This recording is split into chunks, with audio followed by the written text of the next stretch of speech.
Aujourd'hui, on parle de l'épaule, cette articulation qui nous joue parfois des tours, qui nous cause de la douleur et qui est relativement instable. Je vous parle notamment de luxation.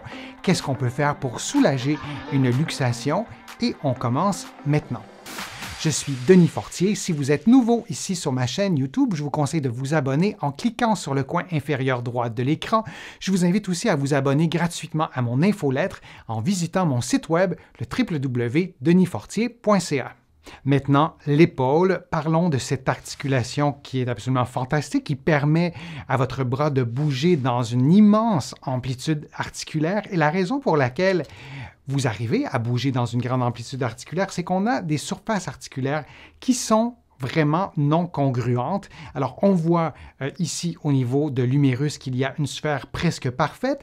Ici, on regarde l'omoplate, qui est un os triangulaire qui s'articule avec la tête de cet os-ci, et aussi on a la clavicule qui est un os long. Alors on voit vraiment qu'il y a trois os qui sont complètement différents et qui permettent une grande mobilité parce que ces surfaces articulaires ne sont pas parfaitement congruentes, comme par exemple un coude qui bouge beaucoup moins que l'épaule. Et on a heureusement des ligaments que vous voyez sur le modèle anatomique juste ici qui permet de stabiliser l'omoplate et la clavicule et l'humérus, et un ligament relie un os à un autre. Il y en a vraiment plusieurs, il y en a devant, derrière et sur les côtés et même à l'intérieur. Et il y a aussi la musculature qui permet de stabiliser l'épaule, qui permet de rendre cette articulation très mobile, mais aussi relativement stable dans toute l'amplitude articulaire. Une luxation survient lorsque les surfaces articulaires perdent en quelque sorte leur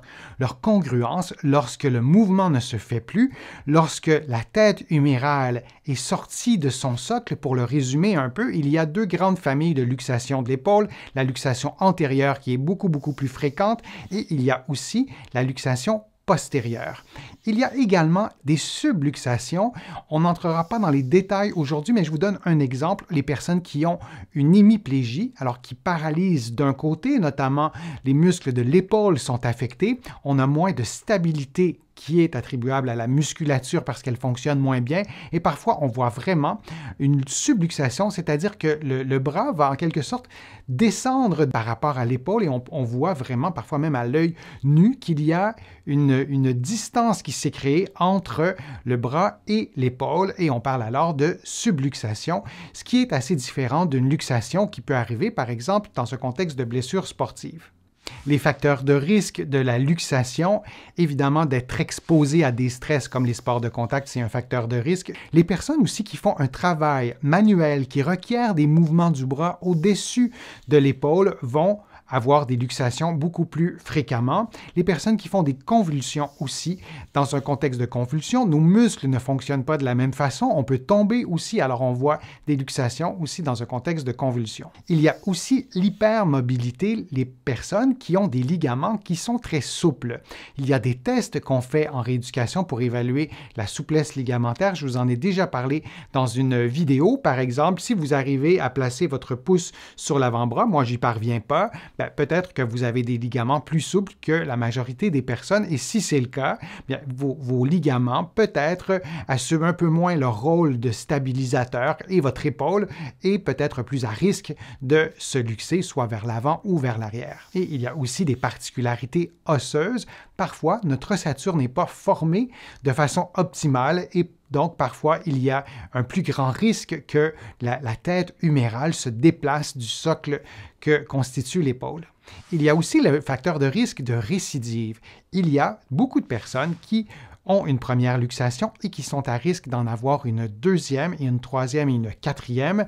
Le plus grand risque de reblessure, de récidive, c'est l'âge. Les personnes plus jeunes qui ont une première luxation ont un taux de récidive jusqu'à 3 fois plus élevé que les personnes qui sont plus âgées. Lorsqu'on retourne au jeu trop rapidement, également, on est plus à risque de récidive. Également, si vous avez une douleur associée à une première luxation que vous cotez à au moins 8 sur 10, et si vos limitations fonctionnelles, si votre amplitude articulaire elle est vraiment très limitée, là aussi, vous êtes plus à risque de récidive. Et en dernier lieu, l'absence de repos après une blessure augmente également votre risque de récidive. Quoi faire après avoir subi une luxation? Eh bien, c'est de consulter tout de suite. Dans plusieurs cas, on n'arrive même plus à bouger le bras, donc on a besoin d'avoir un professionnel de la santé qui va repositionner l'humérus dans l'épaule, en quelque sorte, pour pouvoir récupérer le mouvement et rétablir éventuellement une biomécanique normale. Ensuite, on doit opter pour un traitement conservateur ou un traitement chirurgical. Commençons par le traitement conservateur. C'est souvent celui-là qu'on va recommander en premier. Évidemment, on parle d'un traitement de 3 à 6 mois qui commence d'abord par une période de repos. Alors, le repos se définit différemment selon le type de blessure, selon votre état de santé, selon le contexte.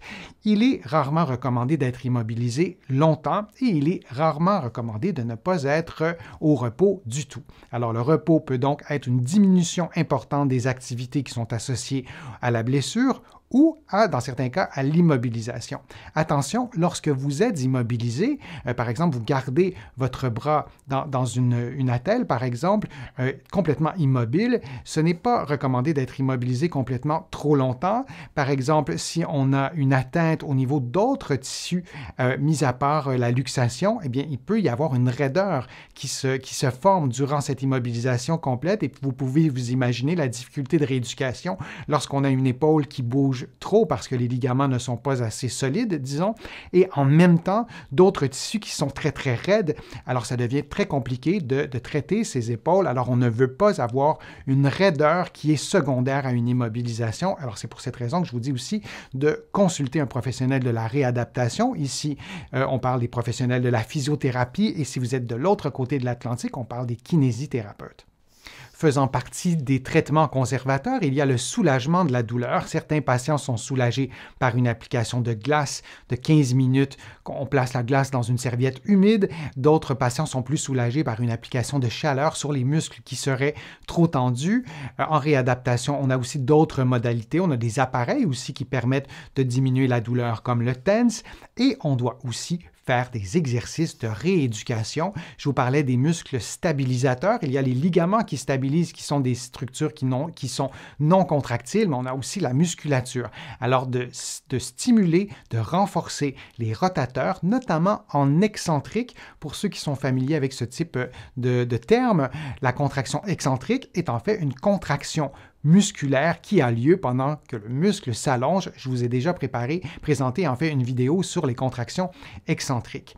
Et donc, on a besoin de stimuler, de rééduquer ces muscles. On a besoin aussi de normaliser l'amplitude articulaire de l'épaule. On ne veut pas trop en gagner, on ne veut pas en gagner démesurément, mais on veut retrouver une amplitude articulaire normale, notamment en ce qui concerne les rotations. Et on fait tout ça évidemment très progressivement et de façon adaptée à votre condition. Et dans ces exercices, vous vous assurez également de faire des exercices dans plusieurs positions, en fait dans toutes les positions, couché sur le dos, couché sur le côté, en position assise.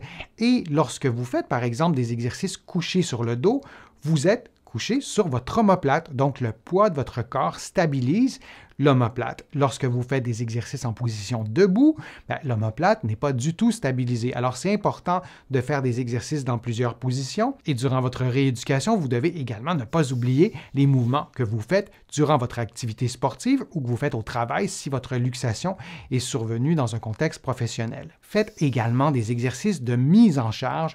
La main et le bras ne servent pas uniquement à tenir, à prendre des objets, mais aussi à ce que vous mettiez votre poids sur la main, sur l'épaule et les muscles stabilisateurs sont vraiment bien recrutés lorsqu'on fait des exercices en mise en charge. Par exemple, vous pourriez être debout, la main sur le mur et faire des exercices de renforcement avec le bras opposé pendant que le bras qui a subi une luxation est en appui sur le mur. Donc, les muscles qui sont tout autour de l'omoplate seront interpellés et vous pourrez faire une meilleure rééducation dans ce contexte-là. Vous pourriez faire la même chose en vous plaçant à quatre pattes, en levant le bras opposé et une jambe également, et vous allez augmenter la mise en charge sur votre bras. Et il y a plusieurs exercices qu'on peut faire de cette façon en stimulant les muscles qui vous permettent de mettre du poids sur votre épaule. Assurez-vous également de ne pas subir les conséquences de la kinésiophobie, c'est-à-dire la peur du mouvement ou la peur d'effectuer certains sports, certaines activités sportives.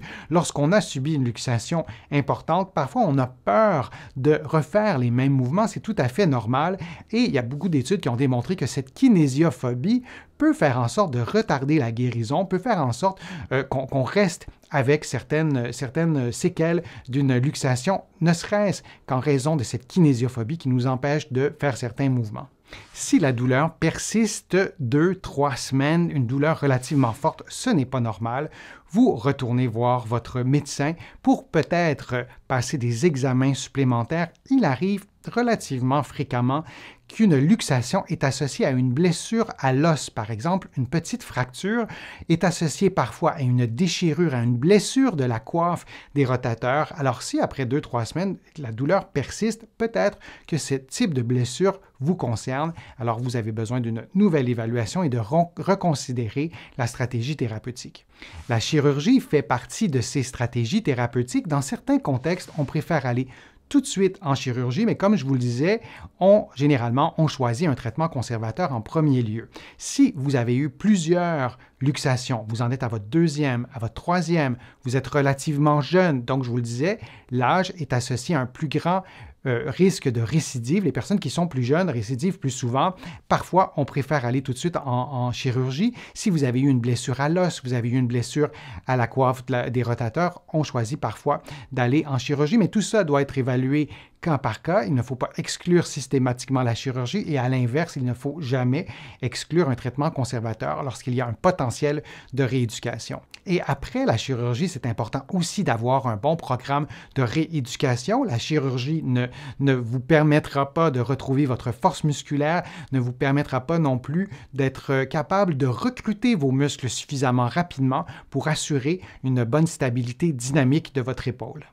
Est-ce que vous avez eu une luxation? Quelle stratégie thérapeutique avez-vous choisi? Quel professionnel de la santé avez-vous consulté? J'aimerais bien lire vos réponses. Je vais vous préparer une prochaine vidéo d'exercice dans un contexte de luxation, comment on peut notamment recruter ces muscles qui stabilisent l'omoplate.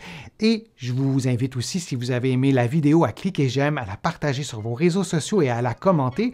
Vous le savez, ça me donne plus de visibilité, ça m'aide à vous produire de nouveaux contenus. Vous allez trouver beaucoup d'informations sur mon site web, le www.denisfortier.ca, et dans mes livres aussi. Vous allez les trouver partout au Canada, en librairie et sur le web. J'ai le privilège d'être publié un peu partout à travers le monde, notamment de l'autre côté de l'Atlantique. Je vais vous mettre les liens dans la description de la vidéo. Je suis Denis Fortier. Je vous remercie beaucoup. À bientôt.